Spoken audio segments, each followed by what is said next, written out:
So we're going to talk about SAFe, but before we do, I think it's important to understand, in a sense, the challenges we have in creating agility in an organization. So I want to look at kind of what some of the inherent challenge is. And our typical organizational structure in most companies is something like this, hierarchical. So people report to other people.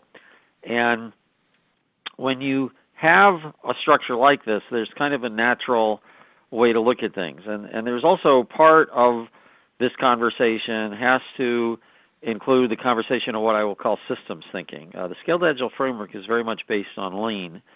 I'm sure most of you have heard Lean, and I'm not going to give a detailed discussion of it, but I will talk about it to some level. But one of the things Lean is based on is the notion of what we call systems thinking. And systems thinking means, or an implication of it, is that the systems we are in has a large impact on how we do our work. So if you're in a hierarchical organization like this, and if the system you're in has an impact on how you do your work, it doesn't mean the system is everything, but it does mean if you have a good system, you'll get better work. If you have a bad system, good people might not get good results. And that the system structure itself actually influences your thinking. So if you're in a system like this, chances are the way you're going to work with the people who report to you is you're going to look at, are they productive? Are they working on the right things?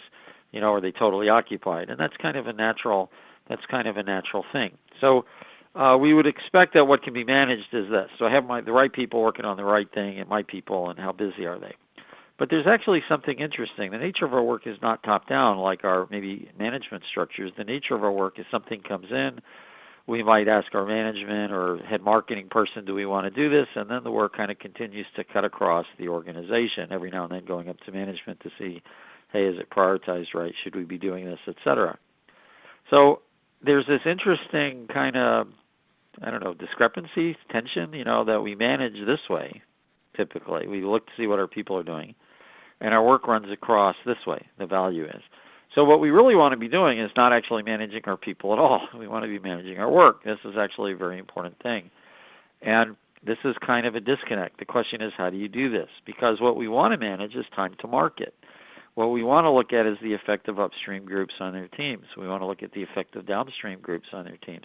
This is actually an interesting thing that I'm sure everybody out there has observed it sometimes. When I formed that objectives in '99, we started out doing technical training. We did design patterns mostly, some object-oriented training in Java and C#.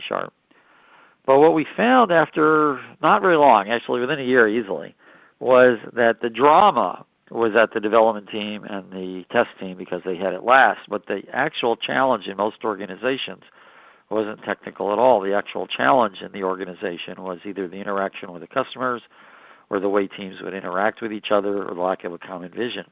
I'm sorry, excuse me one second. Believe it or not, it's been a really sunny day in early spring in Seattle. I've got allergies. But anyway, the thing is what we need to manage is this time to market. Right? We need to see how something upstream, by upstream I mean like maybe at the management side, maybe at the marketing side, affects downstream like at the development side. Sometimes ops get stuck with things because the developers didn't attend to the ops aspect until too late.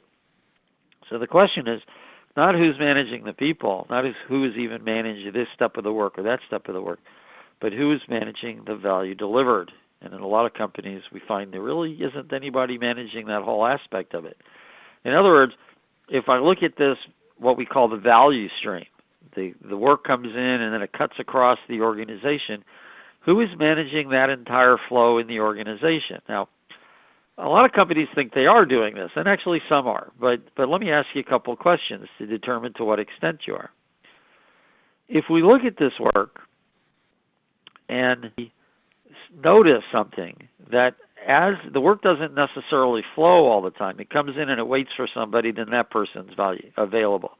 Then it waits again and that person's available. Then it waits again because the person who needs to do the next step isn't always there. Imagine a project in your own company that has taken a long time to get done. The question is, how much time was it actually being worked on, and how much time was it waiting for the next person to pick it up? How many handoffs were there, things like this? Now, this is maybe kind of a funny thing to talk about, because remember, if we go back to how we were saying we manage people, we see they're busy. Yeah, our people are busy. That's very clear. I'm not saying our people are waiting. Our people are never waiting. They're usually overwhelmed. But the work is waiting. And the question is, what happens when work waits like this? Also, how long does it take? But the real question is, how long is the work waiting? What percentage of the time is your work moving forward? And how much of the time is it waiting for something else to be done? And if I get interrupted, I'm working on something and I get interrupted to work on something else, then the work I was working on in the first place is now waiting. And how do you know? Are you measuring this? I've almost never run into a company that measures this, I hate to say, because, well, my people are busy, we're working on important things, and I'm trying to say that, well, I don't really care if your people are busy. I don't care if you're working on the important things. Well, maybe I care if you're working on the important things, but I more care that the most important stuff isn't waiting, because what happens when work waits? Now, I would actually like y'all to just kind of figure out what you think you spend on this. I'm going to make some conjectures here, things I've seen in the past, having worked with hundreds of companies. Companies that are in a development area and are doing waterfall, the work typically waits somewhere between 80 and 90% of the time. That again, people are busy, but they're working on 5 or 6 things at once, and the work moves and then waits for somebody and moves and waits for somebody. If people are just doing Scrum, that gets an improvement. Then it's about 25 to 30% of the time that work is actually taking place on the project, and the rest of the time it's waiting. So it's 65, maybe 70%. Maybe it's a little higher than the 25 to 30% of working. You can say, no, that's crazy. When it gets to the Scrum team, they're working fully on it. Well, maybe, because what about all that time before it got to the Scrum team? How long was it waiting in the product queue? Or if you have multiple, actually, if you've got a single Scrum team, I would say you're upwards probably around 70% of working and 30% of waiting. And it's hard to get past 30% of waiting just because of overhead and things. But if you have multiple Scrum teams with like maybe 10 teams or something, a lot of the time there's waiting because different aspects of the work are being done by different teams, and then integration or going back and forth, or if you've got shared services, there's a lot of waiting time. But the real answer isn't if I'm right or not. That doesn't really matter. The question is, how do you know what it is? So if you're not measuring it, you can't manage it. If you're not seeing it, I should say, you can't manage it. And if you're not measuring something as simple as this, it's probably likely that you were completely blind to it. Now, this wouldn't be that bad except for a phenomenon that happens when adding value is delayed, when work just sits there. Like between getting a requirement and using them, or between writing a bug and it being detected, or between 2 groups getting out of sync.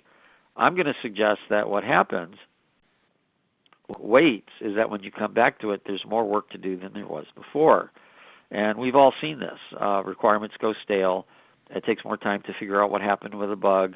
When you get out of sync and you run into what we call an integration error, but it's actually people get out of sync, there's more work there. So there's this insidious problem that's exacerbated by the fact that our real whole picture when we do a lot of things at scale is that there's lots of stuff going on. There's lots of interruptions. We're working on 4, 5, or 6 projects, and each interrupt the other, and each cause workflow delays.